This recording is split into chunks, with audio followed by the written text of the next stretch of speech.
कहानी की शुरुआत होती है महाराष्ट्र के एक छोटे से शहर पालघर से। यहाँ 27 साल की एक बेहद खूबसूरत और जिंदगी से भरी हुई लड़की रहती थी, जिसका नाम था श्रद्धा मदन वालकर। श्रद्धा का बचपन बहुत आसान नहीं था। उसके माता पिता सुमन वालकर और विकास वालकर के बीच अक्सर अनबन रहती थी। घर का माहौल तनावपूर्ण होने के कारण पिता अक्सर परिवार से अलग ही रहते थे। श्रद्धा अपनी माँ सुमन वालकर और अपने छोटे भाई श्रीजय के साथ रहती थी। लेकिन इन सब पारिवारिक परेशानियों के बावजूद श्रद्धा के सपने बहुत बड़े थे। उसने मास मीडिया में अपनी डिग्री पूरी की थी। जब श्रद्धा 20 साल की हुई तो उसने सोचा कि अब बहुत हो गया है। कब तक हमारी मॉम हमें सपोर्ट करती रहेगी? मुझे खुद से कुछ काम करना चाहिए। तो पालघर में ज्यादा अपॉर्चुनिटीज ना होने की वजह से श्रद्धा ने मुंबई मूव करने का सोचा। साल 2018 में श्रद्धा सपनों के शहर मुंबई आ गई। मुंबई के मलाड इलाके में श्रद्धा ने एक मल्टीनेशनल कंपनी के कॉल सेंटर में नौकरी शुरू कर दी। हालांकि रोज रोज पालघर से मलाड आने जाने में उसे काफी तकलीफ होती थी, तो उसने सोचा कि वो अपने ऑफिस के करीब ही एक फ्लैट रेंट पर लेगी। उसकी मां ने भी कहा कि यही सही फैसला है, तो श्रद्धा ने पालघर का घर छोड़कर मलाड में ही रेंट पर रहने लगी। अकेले थोड़ा टाइम लगा उसे एडजस्ट होने में, पर वो स्लोली फ्रेंड्स बना रही थी और मुंबई कल्चर में सेटल होने का ट्राई कर रही थी। श्रद्धा नए दोस्त ढूंढ रही थी और उसी समय उसकी मुलाकात आफ्ताब पूनावाला से होती है, जो उसी ऑफिस में उसके साथ काम करता था। बातचीत के दौरान पता चलता है कि 28 साल का आफ्ताब भी महाराष्ट्र के वसई का ही रहने वाला था। वो एक पढ़ा लिखा, फर्राटेदार अंग्रेजी बोलने वाला और बेहद चार्मिंग नौजवान था। आफ्ताब ने एक अच्छे स्कूल से पढ़ाई की थी, मैनेजमेंट की डिग्री हासिल की थी और मुंबई के एक नामी 5 स्टार होटल से शेफ की प्रोफेशनल ट्रेनिंग भी ली थी। बाहर से देखने पर आफ्ताब एक बेहद सुलझा हुआ और मॉडर्न लड़का लगता था। ऑफिस की जान पहचान जल्द ही गहरी दोस्ती में बदल गई। अब वो सिर्फ ऑफिस में ही नहीं मिलते थे, बल्कि बाहर भी साथ घूमने लगे। आफ्ताब की मीठी बातें, उसका कॉन्फिडेंस और उसका केयरिंग नेचर श्रद्धा को बहुत पसंद आ रहा था। अपनी पारिवारिक उलझनों और अकेलेपन से दूर श्रद्धा को आफ्ताब में एक ऐसा हमसफर नजर आने लगा जो उसे समझता था। धीरे धीरे दोनों एक दूसरे के बेहद करीब आ गए थे और उनका यह अट्रैक्शन एक सीरियस रिलेशनशिप में बदल गया। रिलेशनशिप शुरू होने के कुछ ही हफ्तों बाद आफ्ताब ने श्रद्धा के सामने एक प्रपोजल रखा।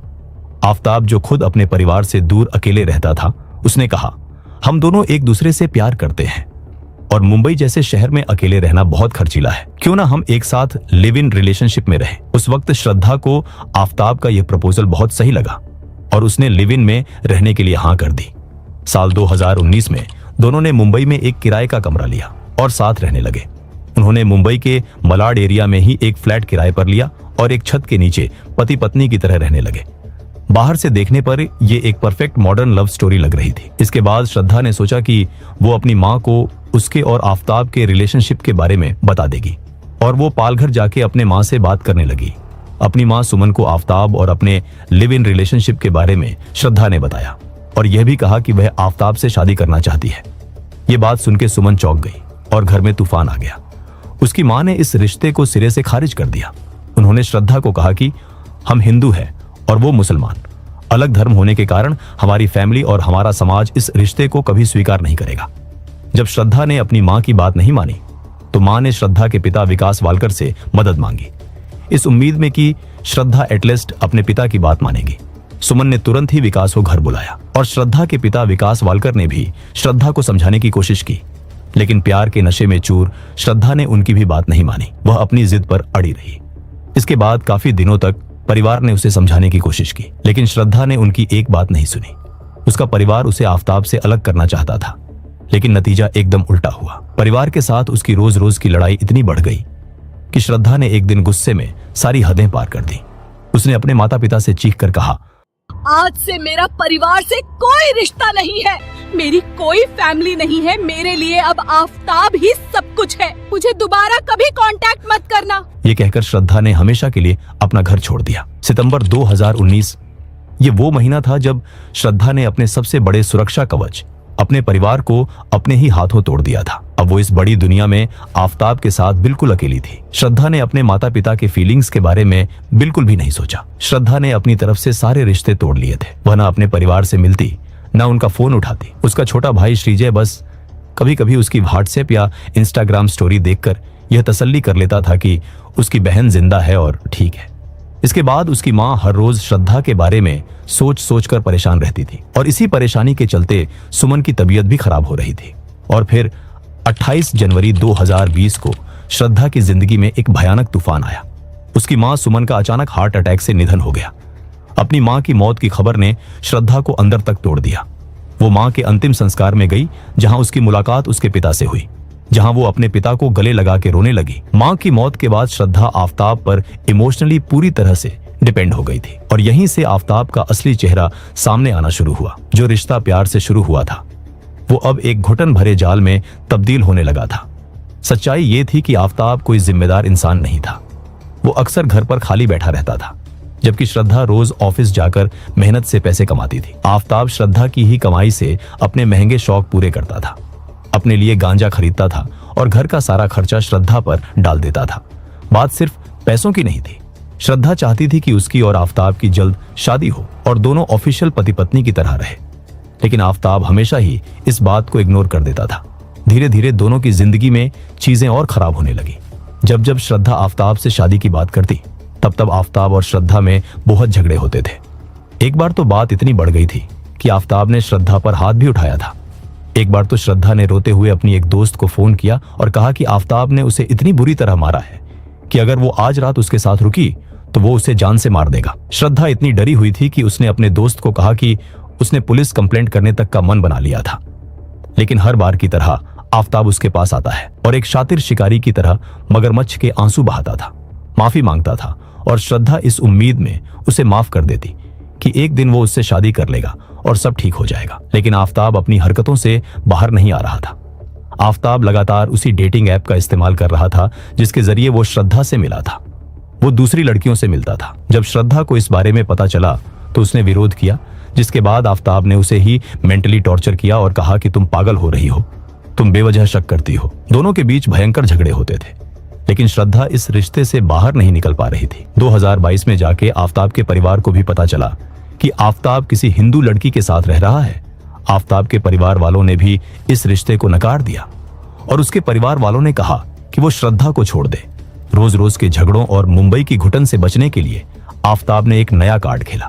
उसने श्रद्धा से कहा कि मुंबई में हमारे परिवार हमें कभी एक नहीं होने देंगे, चलो सब कुछ पीछे छोड़कर दिल्ली चलते हैं, एक नई जगह में एक नई शुरुआत करते हैं। श्रद्धा को लगा कि आफ्ताब सुधरना चाह रहा है और वो भी रोज रोज के झगड़े से तंग आ गई थी, इसीलिए उसने दिल्ली जाने के लिए हाँ कर दी। दिल्ली जाने से पहले मई 2022 की शुरुआत में अपना मूड फ्रेश करने के लिए वो पहले हिमाचल प्रदेश घूमने गए और फिर 8 मई 2022 को दिल्ली पहुंच गए। कुछ दिन वो आफ्ताब के दोस्त के यहाँ रुके और वहां रुकने के बाद 15 मई को उन्होंने छतरपुर इलाके में एक फ्लैट किराए पर ले लिया। श्रद्धा बहुत खुश थी।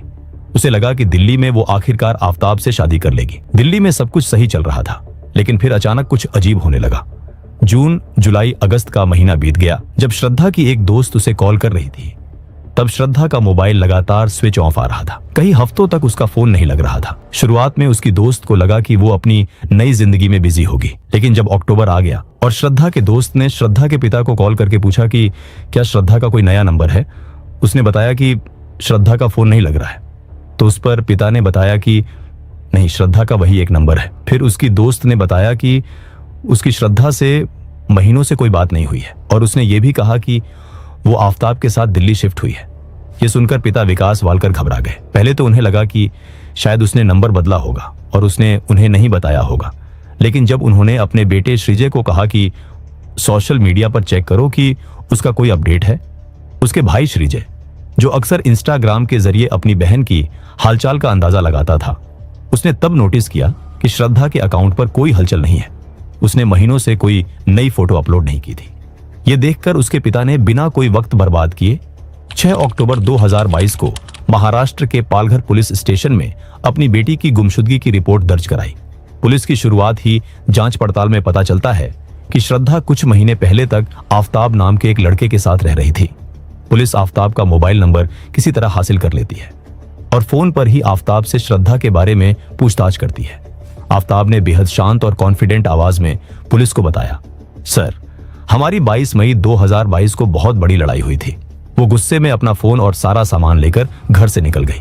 उसने कहा था कि मुझे कभी कांटेक्ट मत करना, मुझे नहीं पता वो अब कहाँ है। और आफ्ताब ने यह भी कहा कि मैं खुद उसे कॉल करने की कोशिश कर रहा हूं, लेकिन उसका कोई अता पता नहीं है। प्लीज सर, आप उसे जल्द से जल्द ढूंढिए। आफ्ताब की फर्राटेदार अंग्रेजी और उसके आत्मविश्वास ने शुरुआत में पुलिस को भी चकमा दे दिया। पुलिस इसके बाद अपनी ओर से जांच कर रही थी, लेकिन उन्हें कोई सुराग नहीं मिला। जिसके बाद क्योंकि श्रद्धा की आखिरी लोकेशन दिल्ली की थी, इसलिए ये केस दिल्ली पुलिस को ट्रांसफर कर दिया गया। दिल्ली पुलिस ने जब इस केस की जांच की तो सबसे पहले आफ्ताब को बुलाया। 3 नवंबर 2022 को दिल्ली पुलिस पूछताछ शुरू करती है। इस बार आफ्ताब का रिटेन स्टेटमेंट लिया गया था। इस बार भी आफ्ताब ने अपनी पुरानी बात ही दोहराते हुए कहा कि 22 मई 2022 को मेरी और श्रद्धा की लड़ाई हो गई। उसके बाद श्रद्धा रूम छोड़कर चली गई। अब मुझे नहीं पता कि श्रद्धा कहां है। इस पूछताछ में भी पुलिस को बहुत ज्यादा कामयाबी नहीं मिली और एक बार फिर से आफ्ताब को छोड़ दिया गया। इस पूछताछ के बाद आफ्ताब अपनी नॉर्मल रूटीन जीने लगता है। हालांकि बाद में जब आफ्ताब के इस लिखित बयान की जांच पड़ताल की जाती है तो पुलिस वालों को कई जगह आफ्ताब के बयान में कमी नजर आने लगती है और पुलिस वालों को शक होने लगता है कि कहीं ना कहीं आफ्ताब बहुत कुछ छुपा रहा है। इसी के बाद एक बार फिर से 8 नवंबर 2022 को दिल्ली पुलिस आफ्ताब को सवाल जवाब के लिए बुलाती है। इस बार आफ्ताब अपने ही बने जाल में बुरी तरीके से फंस जाता है। दरअसल शुरुआती 2 बार की पूछताछ में आफ्ताब ने बताया था कि श्रद्धा से 22 मई को उसकी बहुत ज्यादा नोकझोंक हुई थी और बात हाथापाई तक पहुंच गई थी। इसी के बाद श्रद्धा 22 मई 2022 को ही अपना मोबाइल लेकर और अपने कुछ कपड़े लेकर वहां से निकल गई थी। लेकिन पुलिस इन्वेस्टिगेशन के क्रम में एक दिन पुलिस वाले को पता लगता है कि एक तरफ आफ्ताब ने पूछताछ में बताया था कि 22 मई को ही श्रद्धा अपना मोबाइल लेकर चली गई थी, जबकि 26 मई 2022 को श्रद्धा के मोबाइल से ही एक बैंकिंग ऐप का इस्तेमाल करते हुए श्रद्धा के बैंक अकाउंट से आफ्ताब के बैंक अकाउंट पर 52,000 का ट्रांजैक्शन किया गया था। उस समय मोबाइल की लोकेशन एग्जैक्ट छतरपुर में उसी जगह की थी जहां पर पहले श्रद्धा और आफ्ताब रहा करते थे।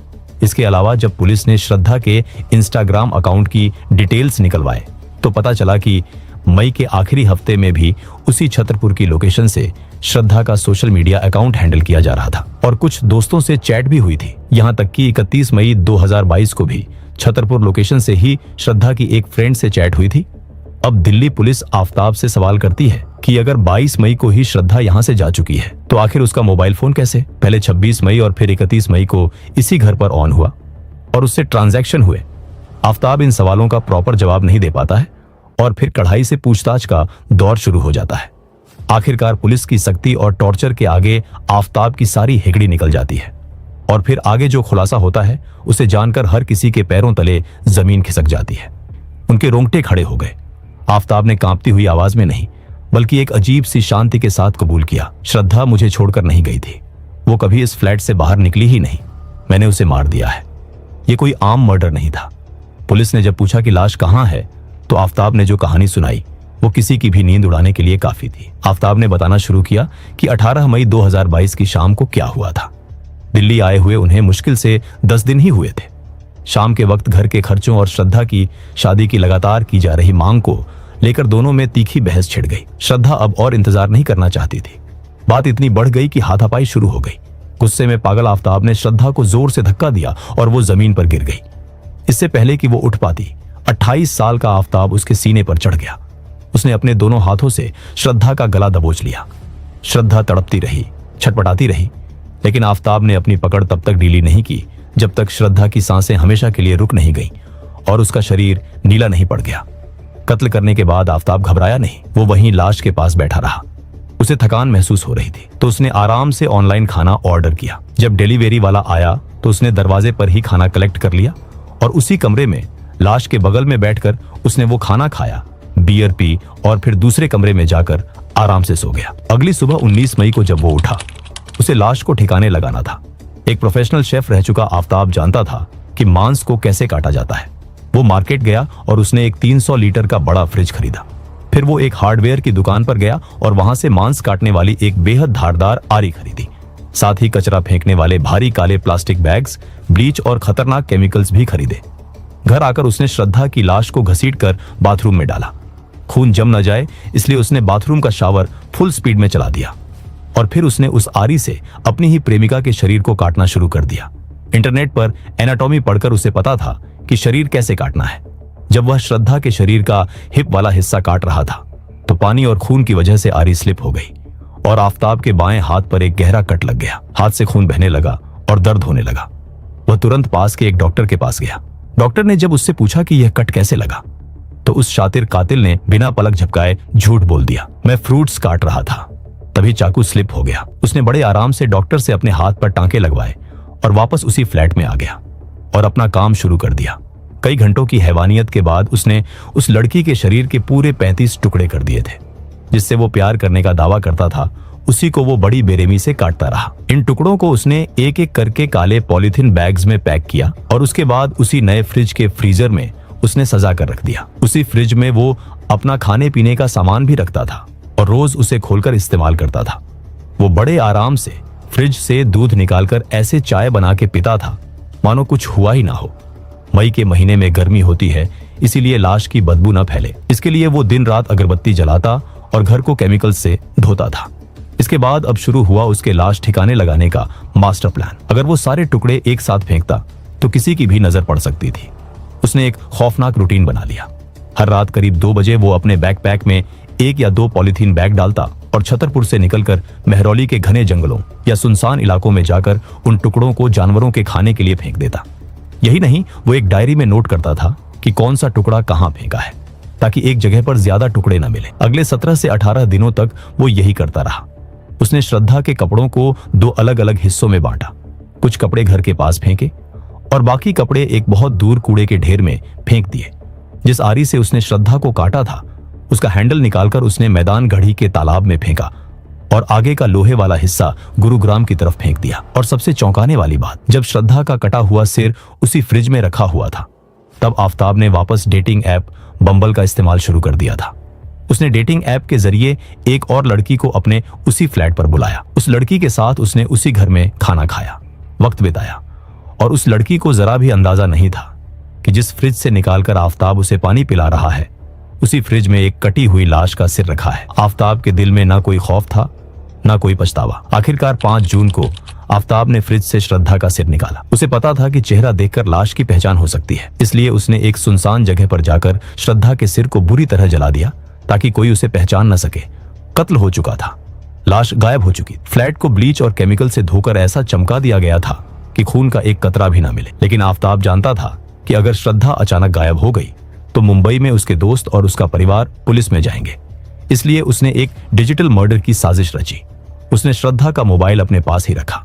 वह श्रद्धा के इंस्टाग्राम और व्हाट्सएप अकाउंट से उसके दोस्तों को रिप्लाई करता रहता था। वह इस तरह बात करता था जैसे श्रद्धा जिंदा हो और मजे में हो। उसने अपने किसी भी पड़ोसी से बात करना बंद कर दिया था और हमेशा अपना कमरा बंद रखता था। जून के महीने में आफताब काम के सिलसिले में वापस मुंबई गया। मुंबई पहुंचकर उसने श्रद्धा का फोन स्विच ऑफ किया और उसे कहीं दूर फेंक दिया। अब श्रद्धा का डिजिटल वजूद भी मिट चुका था। आफताब के इस खौफनाक कबूलनामे के बाद पूरे देश में सनसनी फैल गई। पुलिस उसे लेकर महरौली के जंगलों में भटकी और कई दिनों की तलाश के बाद पुलिस को जंगल से कुछ हड्डियां मिली, जिनमें जबड़ा और पेल्विक बोन शामिल थे। डीएनए टेस्ट के लिए उन्हें लैब भेजा गया। पुलिस ने आफताब का पॉलीग्राफ और नार्को टेस्ट भी करवाया। आज आफताब सलाखों के पीछे है और ये हाई प्रोफाइल केस अदालत में चल रहा है। पुलिस बिना पूरी बॉडी और मर्डर वेपन के हर डिजिटल और फॉरेंसिक सबूत को कड़ी से कड़ी जोड़कर उसे फांसी तक पहुंचाने की कोशिश कर रही है। ये कहानी सिर्फ एक क्राइम की दास्तान नहीं है, ये एक बेहद कड़वा सबक है जो हमें बताता है कि अंधे प्यार में उन रेड फ्लैग्स को इग्नोर करना कितना खतरनाक हो सकता है, जो अक्सर शुरुआत में ही दिख जाते हैं। जब भी कोई रिश्ता आपके आत्मसम्मान से बड़ा हो जाए, जब भी आपका पार्टनर आप पर हावी होने लगे या हाथ उठाने लगे, तो याद रखिए वहां से वापस लौटने में कोई बुराई नहीं है।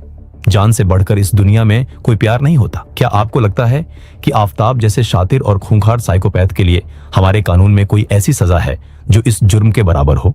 अपनी राय जरूर साझा करें।